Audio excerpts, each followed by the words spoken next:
ایک رخ پہ چل کھڑا ہونا یہ نہ دین کا تقاضا ہے، اور نہ سچی بات یہ ہے کہ جماعت کے جو اکابر ہیں ان میں سے کسی کی تعلیم ہے، کسی نے ایسی تعلیم نہیں دی، بلکہ اس کے خلاف تردید بھی میں نے سنی ہے۔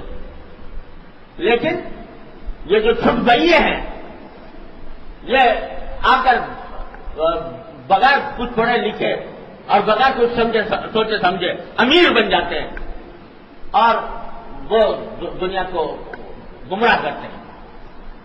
تو خدا کے لیے اس بات کو سمجھو، اور اگر کوئی آدمی کہہ رہا ہو اخلاص سے اس کو اپنا دشمن مت سمجھو، اس کو اپنا مخالف نہ سمجھو کہ آپ جو کہہ رہے ہو۔ اور میں نے پہلے ہی اسی دن کہا تھا کہ الحمدللہ اللہ تعالیٰ کے فضل و کرم سے اس جماعت کا جتنا فائدہ پہنچا ہے کسی جماعت سے اتنا فائدہ نہیں پہنچا۔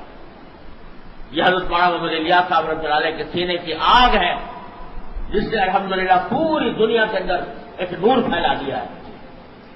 لیکن کیا اس کا مطلب یہ ہے کہ جماعت کے تمام افراد معصوم عن الخطا ہیں اور ان سے کوئی غلطی سرزد نہیں ہو سکتی، ان کے اوپر کوئی ان کی کسی غلطی کی خطا کی نشاندہی نہیں کی جا سکتی، اور اگر کوئی کرے تو وہ مخالف ہے تبلیغ کا؟ یہ دماغ سے خدا کے لیے ذہنیتیں ختم کرو ان کو۔ یہ کسی دن تمہیں فرقہ بنا دیں گی، یہ کسی دن تمہیں امت مسلمہ سے کاٹ کر رکھ دیں گی۔ اس فکر کو ختم کرو، اور خاص طور سے جو اہل علم ہیں ان کو چاہیے کہ اس فکر کو مٹائیں اور اعتدال پر لانے کی کوشش کریں۔ جو اصل دعوت ہے، حضرت مولانا محمد الیاس صاحب قدس اللہ تعالیٰ چل رہا ہوں، میرے والد ماجد رحمۃ اللہ علیہ جب عیادت کے لیے تشریف لے گئے تو حضرت مولانا رو پڑے، اور رو پڑنے کی ایک وجہ یہ بتائی کہ میں نے الحمدللہ پہلے تو یہ فرمایا کہ جماعت کا کام اتنا زیادہ پھیل گیا ہے ساری دنیا کے اندر، مجھے ڈر ہوتا ہے کہ یہ استدراج نہ ہو، الحمد باللہ۔ وہ اللہ کا بندہ یہ سوچ رہا ہے۔ تو حضرت والد ماجد رحمۃ اللہ نے فرمایا کہ الحمدللہ میں آپ کو اطمینان دلاتا ہوں کہ استدراج نہیں ہے۔ انہوں نے پوچھا دلیل کیا ہے، تو فرمایا کہ جس شخص کے ساتھ استدراج ہوتا ہے اس کے دل پر واہمہ بھی نہیں گزرتا کہ استدراج ہو۔ یہ آپ کو جو یہ خطرہ ہو رہا ہے یہ خود اس بات کی دلیل ہے کہ استدراج نہیں۔ تو پہلے تو یہ تسلی، حضرت کو بڑی تسلی ہوئی، پھر انہوں نے فرمایا کہ مجھے یہ ڈر ہے کہ یہ جماعت عام لوگوں کے ہاتھوں میں جا رہی ہے، عوام کے ہاتھوں میں، اور کہیں ایسا نہ ہو کہ یہ غلو اور افراط میں پڑ جائے جاتے۔ جو والد ماجد رحمۃ اللہ نے فرمایا تو وہ غلو اور افراط اب آنکھوں سے نظر آ رہا ہے ان لوگوں میں جو علم صحیح ہے نہیں، اور اگر کوئی ذرا سی بات کتنے ہی اخلاص سے، کتنی محبت سے، کتنے ہی پیار سے کہیں جائے اس کو فوراً مخالفت کی یہ مخالفت ہے۔ تو خدا کے لیے اس طرز عمل سے خود بھی بچو اور دوسروں کو بھی بچاؤ۔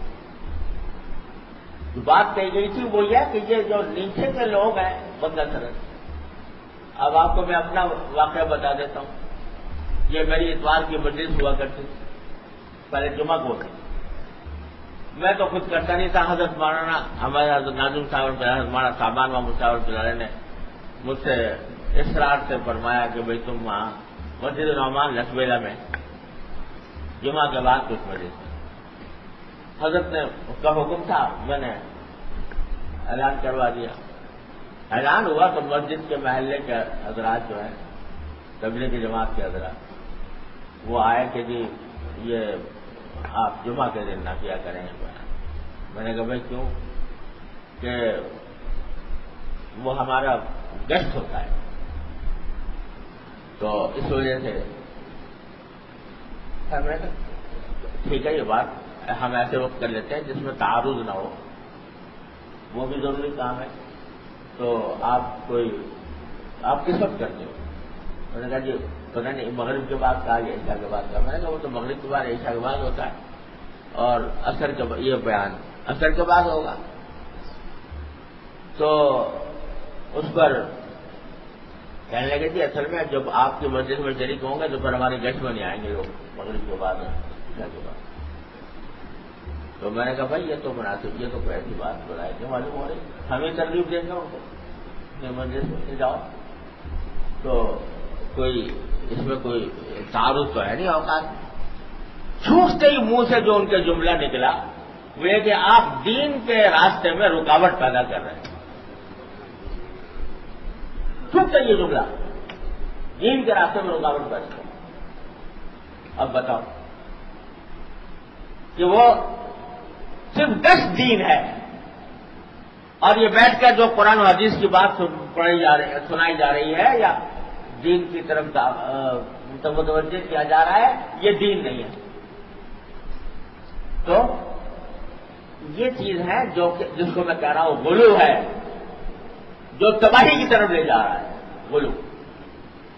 اور اگر ان باتوں کو ذکر کیا جائے تو یہ بچا آ جاتا کہ یہ ایک طرح سے ہم نے مخالفت کر دی.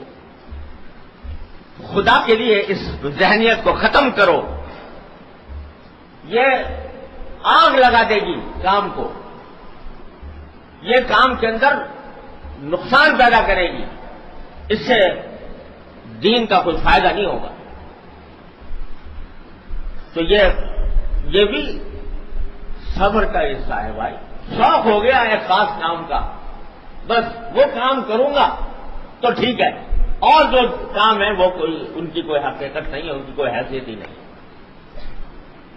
یہ ہے وہ اللہ تعالیٰ محفوظ رکھے اس غرور سے، اس افراد سے، افراد اور تفریح ہر چیز سے محفوظ رکھے. پھر کہتا ہوں کہ الحمدللہ جماعت کا کام بحث مجموعی بہت قابل ہے. ہم لوگوں کو کہتے ہیں کہ اس میں شریک ہوں، اس میں جتنا زیادہ سے زیادہ وقت لگا سکیں لگائیں، اس سے فائدہ پہنچے گا، ان کو بھی فائدہ پہنچے گا، امت کو بھی فائدہ پہنچے گا. لیکن اس قسم کی حماقتوں سے اپنے آپ کو الگ رکھیں. تو یہ بیچ میں بات آ گئی اس بچے کی وجہ سے.